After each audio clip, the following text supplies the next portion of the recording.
नमस्कार दोस्तों, मैं आपका प्यारा दोस्त। आज मैं आपको एक नई और मजेदार मोटिवेशनल स्टोरी सुनाने जा रहा हूं, जिसको सुनकर आपको बहुत कुछ सीखने को मिलेगा। तो चलिए शुरू करते हैं।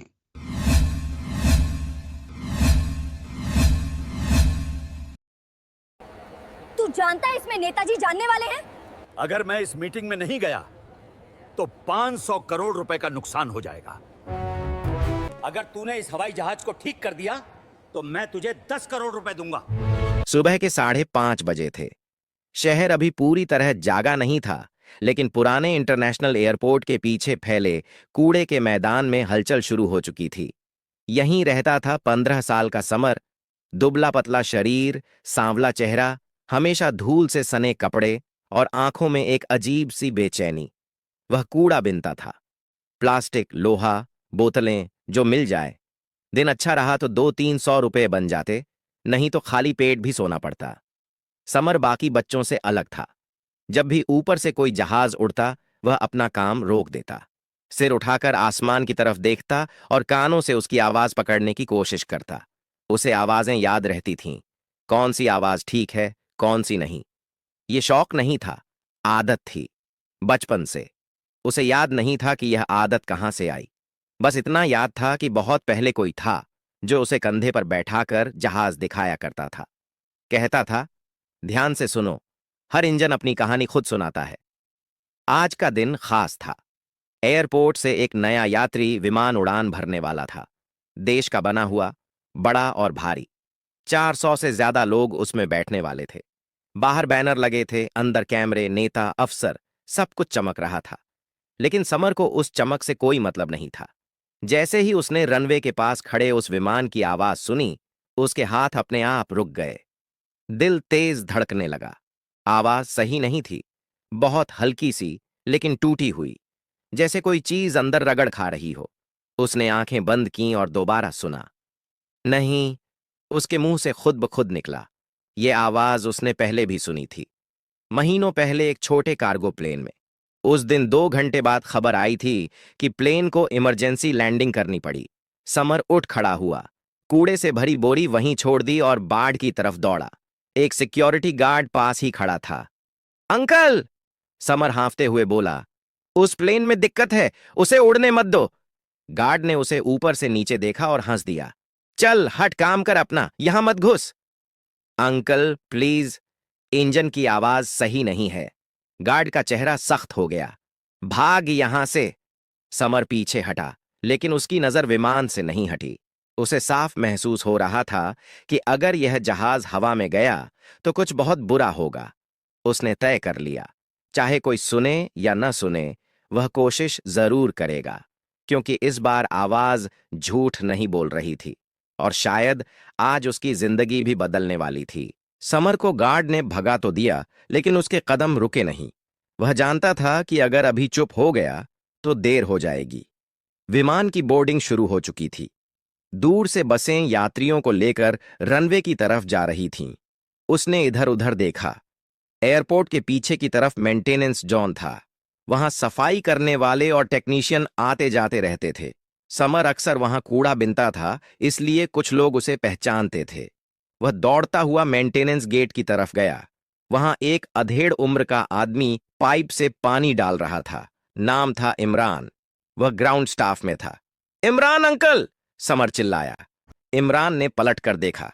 क्या हुआ, इतनी हाफ क्यों रहा है? समर ने बिना रुके कहा, वो नया प्लेन, उसकी आवाज गलत है। बाएं इंजन में कुछ ढीला है, बहुत बुरा साउंड आ रहा है। इमरान पहले तो हंसा। तू फिर शुरू हो गया? हर प्लेन में तुझे दिक्कत दिखती है। इस बार अलग है अंकल। समर की आवाज कांप रही थी। अगर उड़ा तो टूट जाएगा। इमरान ने ध्यान से समर की आंखों में देखा। डर था वहां, झूठ नहीं। तू कैसे जानता है? उसने धीमे से पूछा।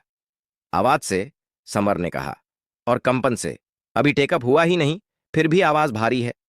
इमरान कुछ पल चुप रहा, फिर बोला, ठीक है, मैं अपने सुपरवाइजर को बोल देता हूं, लेकिन अगर गलत हुआ तो मुझे मत फंसाना। वे दोनों अंदर की तरफ गए। इमरान ने रेडियो पर किसी से बात की। थोड़ी देर बाद एक इंजीनियर आया। हेलमेट, जैकेट, हाथ में टैबलेट। क्या है मामला? उसने रूखेपन से पूछा। इमरान ने समर की तरफ इशारा किया। ये लड़का कह रहा है कि इंजन में दिक्कत है। इंजीनियर ने समर को देखा। तू? सर, समर ने हिम्मत जुटाकर कहा। बाएं इंजन में असामान्य कंपन है। आवाज खिंची हुई है, जैसे कुछ रगड़ खा रहा हो। इंजीनियर की भौहें सिकुड़ीं। तू ये शब्द कहां से सीख रहा है? समर चुप रहा। उसे जवाब नहीं पता था। इंजीनियर ने टैबलेट पर कुछ देखा। पिछली रिपोर्ट क्लियर है। फिर भी देख लीजिए, इमरान बोला। 5 मिनट लगेंगे। इंजीनियर झुंझलाया, लेकिन उसने इशारा किया। ठीक है, एक क्विक चेक। वे इंजन के पास पहुंचे। शोर, हवा, मशीनों की आवाज। इंजीनियर ने कानों पर हेडसेट लगाया। समर पास खड़ा रहा। 1 मिनट, 2 मिनट। इंजीनियर का चेहरा बदला। उसने हेडसेट हटाया और नीचे झुककर देखा। हाथ से हल्का सा छुआ। यह, उसने बुदबुदाया। इमरान की धड़कन तेज हो गई। क्या हुआ? इंजीनियर ने सीधा खड़े होकर कहा। इंजन माउंट के पास बोल्ट ढीला है। अगर उड़ान में दबाव बढ़ा तो इंजन असंतुलित हो सकता है। समर ने आंखें बंद कर लीं। उसे पता था। इंजीनियर ने तुरंत रेडियो उठाया। फ्लाइट होल्ड करो, अभी। पहली बार किसी ने उसकी बात सुनी थी, और अब पूरे एयरपोर्ट की रफ्तार थमने वाली थी। इंजन की जांच होते ही एयरपोर्ट के कंट्रोल रूम में हलचल मच गई। रेडियो पर आवाजें तेज हो गईं। फ्लाइट होल्ड, टेको नफ रोको, मेंटेनेंस टीम अलर्ट। कुछ ही मिनटों में बोर्डिंग बसें रुक गईं और यात्रियों को नीचे उतारने का आदेश दे दिया गया। लेकिन मामला इतना आसान नहीं था। यह कोई आम फ्लाइट नहीं थी। इस विमान में कई बड़े नेता, उद्योगपति और विदेशी मेहमान सफर करने वाले थे। मीडिया पहले से मौजूद था। उद्घाटन का समय तय था। हर कैमरा लाइव था।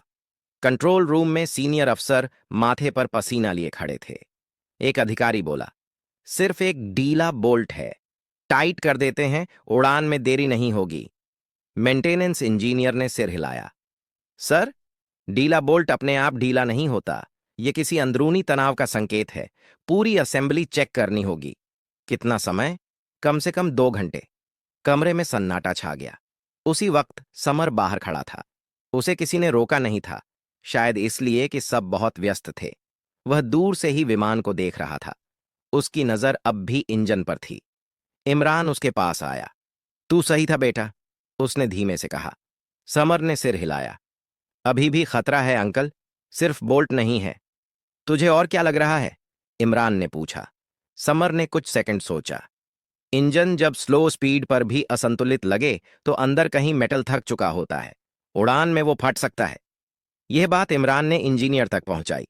इंजीनियर ने दोबारा जांच का आदेश दिया, इस बार गहराई से। अल्ट्रासोनिक स्कैन, थर्मल रीडिंग, सब कुछ। 30 मिनट बाद रिपोर्ट आई। इंजन शाफ्ट में माइक्रो फ्रैक्चर था। अगर यह विमान उड़ता तो ऊंचाई पर इंजन जाम हो सकता था। आग लग सकती थी। कंट्रोल खो सकता था। अब किसी के पास बहस की गुंजाइश नहीं थी। फ्लाइट आधिकारिक तौर पर रद्द कर दी गई।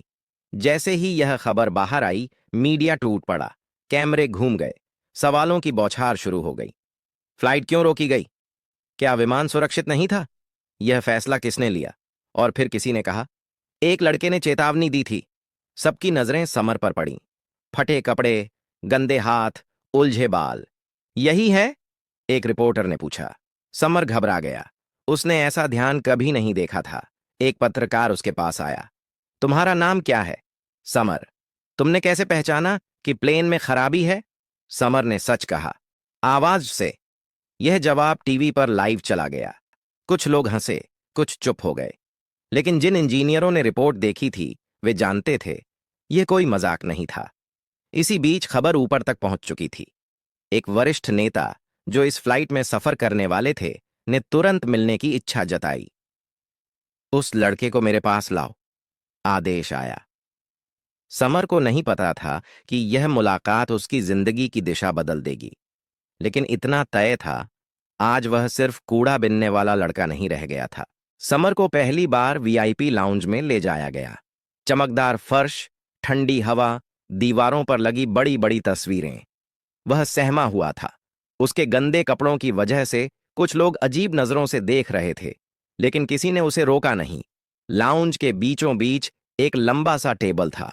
उसके सिरे पर बैठे थे देश के एक बड़े नेता, नागरिक उड्डयन मंत्रालय से जुड़े हुए। चेहरे पर गंभीरता थी, आंखों में तेज। तुम ही हो समर? उन्होंने पूछा। जी, समर ने धीरे से कहा। तुम्हें पता है आज उस विमान में कितने लोग बैठने वाले थे? हाँ सर, बहुत सारे। और अगर वह उड़ जाता? समर ने सिर झुका लिया। तो शायद वापस नहीं आता। कमरे में सन्नाटा छा गया। नेता ने इंजीनियरों की तरफ देखा। आप कंफर्म करते हैं कि अगर यह लड़का ना बोलता तो हादसा हो सकता था? सीनियर इंजीनियर ने बिना हिचक कहा। जी सर, गंभीर हादसा। नेता ने गहरी सांस ली, फिर समर की तरफ देखा। तुमने किसी लालच में यह नहीं किया है ना? नहीं सर, समर ने तुरंत कहा। मुझे बस आवाज गलत लगी, मैं डर गया था। ये जवाब सुनकर नेता कुछ सेकंड चुप रहे, फिर बोले, डर ने आज सैकड़ों जानें बचाईं। बाहर मीडिया शोर मचा रही थी, अंदर इतिहास बन रहा था। नेता ने आदेश दिया, इस पूरी घटना की आधिकारिक रिपोर्ट बनेगी और इस लड़के की भूमिका उसमें साफ लिखी जाएगी। एक अफसर ने हिम्मत करके पूछा, सर, ये लड़का, क्या इसके लिए कोई इनाम? नेता ने हाथ उठाकर रोका। इनाम नहीं, जिम्मेदारी। फिर उन्होंने समर से पूछा, तुम पढ़ते हो? समर चुप रहा। पहले नहीं, अब भी नहीं। रहते कहाँ हो? एयरपोर्ट के पीछे, झुग्गियों में। कमरे में बैठे कुछ लोग असहज हो गए।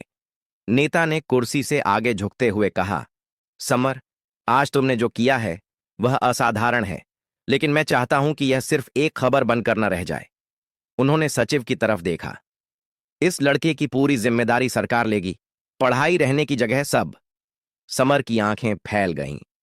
सर, मैं और नेता ने बात काटते हुए कहा, जो जानें तुमने बचाई हैं उनकी कीमत पैसों में नहीं मापी जा सकती, लेकिन देश की तरफ से तुम्हें सम्मान मिलेगा। उन्होंने साफ शब्दों में कहा, 5 करोड़ रुपए। कमरे में हलचल मच गई। समर को समझ ही नहीं आया कि 5 करोड़ क्या होता है। उसने सिर्फ इतना पूछा, सर, मैं अब कूड़ा नहीं बिनूंगा? नेता के चेहरे पर हल्की मुस्कान आई। नहीं बेटा, अब तुम उड़ान सीखोगे। बाहर कैमरे इंतजार कर रहे थे और अंदर एक लड़के की किस्मत हमेशा के लिए बदल चुकी थी। जब समर वीआईपी लाउंज से बाहर निकला तो वही एयरपोर्ट उसे बिल्कुल अलग लग रहा था। कुछ घंटे पहले तक जिन गार्ड्स ने उसे दुत्कार दिया था वही अब रास्ता साफ कर रहे थे। कैमरे उसकी तरफ घूम रहे थे, माइक्रोफोन आगे बढ़ रहे थे। समर, इधर देखिए, आपको कैसा लग रहा है? आपने ये सब कैसे किया? इतने सवाल, इतने लोग। समर घबरा गया। उसने पहली बार इमरान अंकल का हाथ कसकर पकड़ा। मैं कुछ गलत तो नहीं कर रहा? उसने धीमे से पूछा। इमरान की आंखें भर आईं। नहीं बेटा, आज तू बिल्कुल सही कर रहा है। उसी शाम सरकार की तरफ से प्रेस कॉन्फ्रेंस हुई। बड़े अधिकारी, तकनीकी रिपोर्ट, सब कुछ सामने रखा गया। साफ कहा गया कि अगर समय पर चेतावनी न मिलती तो विमान के उड़ान भरते ही इंजन फेल हो सकता था, और उस चेतावनी का नाम था समर। टीवी पर उसका चेहरा बार बार दिखाया जा रहा था। कूड़ा बीनने वाले 15 साल के लड़के ने टाली बड़ी विमान दुर्घटना, आवाज से पहचानी खराबी, सैकड़ों की जान बची। एयरपोर्ट के पीछे की झुग्गी में लोग टीवी देखने जमा थे। वही झुग्गी जहां समर रात को प्लास्टिक की बोरी सिरहाने रखकर सोता था।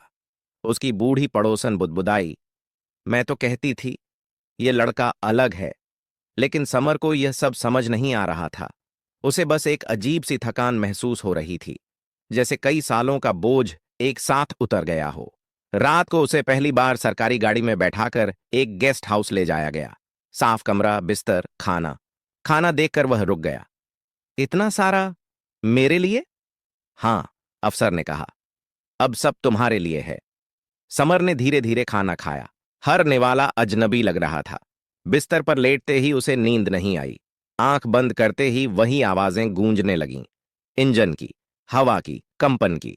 उसने छत की तरफ देखते हुए सोचा, अगर मैं न सुनता तो क्या होता? पहली बार उसे एहसास हुआ कि उसकी यह अजीब सी काबिलियत कोई खेल नहीं थी। अगले दिन एक टीम आई, मनोवैज्ञानिक, शिक्षक, एविएशन एक्सपर्ट। उन्होंने उससे सवाल पूछे, बहुत सवाल, और हर बार समर का जवाब लगभग एक सा था, मुझे बस आवाज से पता चलता है। एक वरिष्ठ एविएशन एक्सपर्ट ने कहा, यह दुर्लभ क्षमता है। कुछ लोग संगीत में पहचान लेते हैं, कुछ मशीनों में। नेता का संदेश आया, इस लड़के को सही दिशा दो। तय हुआ कि समर की पढ़ाई शुरू होगी। पहले सामान्य स्कूल, फिर तकनीकी ट्रेनिंग, और जब समय आएगा एविएशन की पढ़ाई। 5 करोड़ रुपए का फंड उसके नाम ट्रस्ट में डाल दिया गया, सीधे हाथ में नहीं, ताकि भविष्य सुरक्षित रहे। समर ने सिर्फ एक बात पूछी, मैं इमरान अंकल से मिल सकता हूं? इजाजत मिल गई। जब इमरान आया, समर ने कहा, अगर उस दिन आपने मेरी बात न मानी होती। इमरान ने सिर हिलाया, तो आज मैं खुद को माफ नहीं कर पाता। दोनों चुप हो गए। बाहर से एक विमान उड़ान भर रहा था। समर ने आंखें बंद कीं। आवाज सुनी। इस बार आवाज सही थी, और पहली बार उसे सुकून मिला। समर की जिंदगी अब तय शेड्यूल में चलने लगी थी। सुबह स्कूल, दोपहर पढ़ाई, शाम को काउंसलिंग, और हफ्ते में 2 दिन एयरपोर्ट के टेक्निकल जोन का विजिट। सब कुछ नया था, लेकिन उसके भीतर कुछ भी बदला नहीं था। वह अब भी आवाजें पहले सुनता था, चेहरे बाद में। स्कूल में बच्चे उसे टीवी वाला लड़का कहते थे, कुछ जलते थे, कुछ तारीफ करते थे, लेकिन समर को इन सबसे फर्क नहीं पड़ता था। क्लास में बैठकर भी जब कभी ऊपर से प्लेन गुजरता, उसकी उंगलियां अपने आप रुक जातीं, कान सतर्क हो जाते। एक दिन एविएशन ट्रेनिंग के दौरान उसे हैंगर में ले जाया गया। सामने खड़ा था एक अधूरा विमान, उसका इंजन खुला हुआ था। सीनियर ट्रेनर ने कहा, समर, आज किताब नहीं, आज सिर्फ सुनो। इंजन चालू किया गया। बाकी छात्रों को शोर सुनाई दे रहा था, समर को फर्क। ये इंजन थका हुआ है, उसने कहा। अभी नहीं, लेकिन कुछ महीनों में। ट्रेनर चौंक गया। रिपोर्ट निकाली गई। सच में पार्ट्स अपनी उम्र के आखिरी चरण में थे। उस दिन पहली बार किसी ने उससे कहा, तुम्हें सिर्फ पढ़ाया नहीं जाएगा, तुमसे सीखा भी जाएगा। लेकिन हर नई शुरुआत के साथ एक डर भी था। मीडिया अब भी पीछे थी। कुछ लोग कहने लगे थे कि यह सब बढ़ा चढ़ाकर बताया गया है। कुछ ने आरोप लगाया कि उसे सिखाया गया होगा। एक टीवी डिबेट में किसी ने कहा, 5 करोड़ एक बच्चे को, क्या यह ड्रामा नहीं है? समर ने यह शो देखा। पहली बार उसे बुरा लगा। उस रात उसने इमरान को फोन किया। अगर मैं सच में गलत निकला तो? इमरान ने बिना रुके कहा, तो भी तू गलत नहीं होगा, क्योंकि तूने ईमानदारी से सुना था। समर चुप हो गया। उसी हफ्ते एक और टेस्ट रखा गया। बिना बताए 3 विमानों की आवाज रिकॉर्डिंग चलाई गई। एक में मामूली फॉल्ट था। समर ने तुरंत पहचान लिया। अब सवाल बंद हो गए। सरकार ने आधिकारिक बयान जारी किया, यह क्षमता दुर्लभ है, पर वास्तविक है। समर को समझ आ गया। उसकी परीक्षा सिर्फ उस दिन नहीं थी, यह हर दिन चलने वाली थी। लेकिन अब वह अकेला नहीं था, और सबसे जरूरी बात, अब वह डर नहीं रहा था। समय बीतने लगा। समर अब सिर्फ वह लड़का नहीं रहा था, उसका नाम लिया जाने लगा था। सेमिनारों में, ट्रेनिंग प्रोग्राम्स में, और कभी कभी संसद की बैठकों में भी। अगर एक 15 साल का लड़का सुन सकता है, तो सिस्टम क्यों नहीं? यह वाक्य कई बार दोहराया गया। समर की पढ़ाई तेजी से आगे बढ़ रही थी। गणित अब भी मुश्किल लगता था, लेकिन मशीनों की भाषा उसे अपने आप समझ में आती थी। उसे औपचारिक शब्द नहीं आते थे, लेकिन मतलब साफ होता था। एक दिन उसे दिल्ली बुलाया गया, एक राष्ट्रीय सुरक्षा सम्मेलन में। बड़े बड़े अधिकारी, वैज्ञानिक और पायलट मौजूद थे। समर सबसे पीछे बैठा था। जब उसका नाम पुकारा गया तो पूरा हॉल शांत हो गया। वह मंच पर गया, हाथ कांप रहे थे। मुझे बोलना नहीं आता, उसने कहा, मैं सिर्फ सुन सकता हूं। हॉल में हल्की मुस्कान फैल गई। लेकिन अगर हम सुनना सीख लें, समर ने आगे कहा, तो शायद हादसों से पहले रुक सकते हैं। यह भाषण नहीं था, यह अनुभव था। तालियां देर तक बजती रहीं। उसी दिन सरकार ने एक नई पहल की घोषणा की, sound based safety audit program, और समर उसका चेहरा बना। उसके नाम पर एक स्कॉलरशिप शुरू हुई, गरीब बच्चों के लिए जो तकनीकी हुनर रखते थे। जब वह मंच से उतरा, किसी ने उससे पूछा, तुम्हें सबसे ज्यादा खुशी कब हुई? समर ने सोचा, उस दिन नहीं जब मुझे 5 करोड़ मिले, उसने कहा। उस दिन जब पहली बार किसी ने मेरी बात पर भरोसा किया। एयरपोर्ट के बाहर वहीं झुग्गी अब भी थी। समर कभी कभी वहां जाता था, बच्चों को देखता था, उनमें खुद को ढूंढता था। एक बच्चा बोला, भैया, मैं भी प्लेन बनाऊंगा। समर मुस्कुराया, पहले सुनना सीखो। देश ने उसे हीरो कहा, मीडिया ने आइकन, लेकिन समर आज भी खुद को वही मानता था, एक लड़का जो शोर में भी सच सुन सकता था। कुछ साल बाद की बात है, वही एयरपोर्ट, लेकिन इस बार दृश्य अलग था। हैंगर के बाहर एक छोटा सा समारोह रखा गया था। ज्यादा कैमरे नहीं थे, न कोई शोर, बस कुछ इंजीनियर, प्रशिक्षक और वही लोग जिन्होंने शुरुआत में समर की बात सुनी थी। एक विमान तैयार खड़ा था, पूरी तरह जांचा हुआ, सुरक्षित। समर अब 17 का हो चुका था। कपड़े सादे थे, लेकिन आंखों में वही पुरानी चमक थी। आज वह सिर्फ देखने नहीं आया था, आज वह हिस्सा बनने आया था। सीनियर इंजीनियर ने उसे बुलाया। आज तुम सिर्फ सुनोगे नहीं, उसने कहा, आज तुम चेक भी करोगे। समर ने दस्ताने पहने, इंजन के पास गया, हाथ रखा, आंखें बंद कीं। सब शांत था। सब ठीक है, उसने कहा। पहली बार उसकी बात पर कोई सवाल नहीं हुआ। विमान धीरे धीरे रनवे की तरफ बढ़ा। समर एक तरफ खड़ा देखता रहा। जैसे ही टेक ऑफ हुआ, उसकी सांस रुकी। कान सतर्क थे, आवाज साफ थी, संतुलित।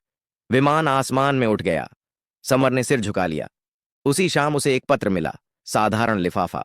अंदर सिर्फ एक पंक्ति लिखी थी, देश को तुम पर भरोसा है। उसने पत्र मोड़ा, जेब में रखा। उस रात उसने वही किया जो वह हमेशा करता आया था। आसमान की तरफ देखा। एक और विमान गुजरा। समर रुका, सुना, मुस्कुराया, क्योंकि अब वह जानता था, कुछ आवाजें सिर्फ चेतावनी नहीं होती, कुछ आवाजें रास्ता दिखाती हैं। अगर कहानी पसंद आई हो तो लाइक जरूर करें, चैनल को सब्सक्राइब करें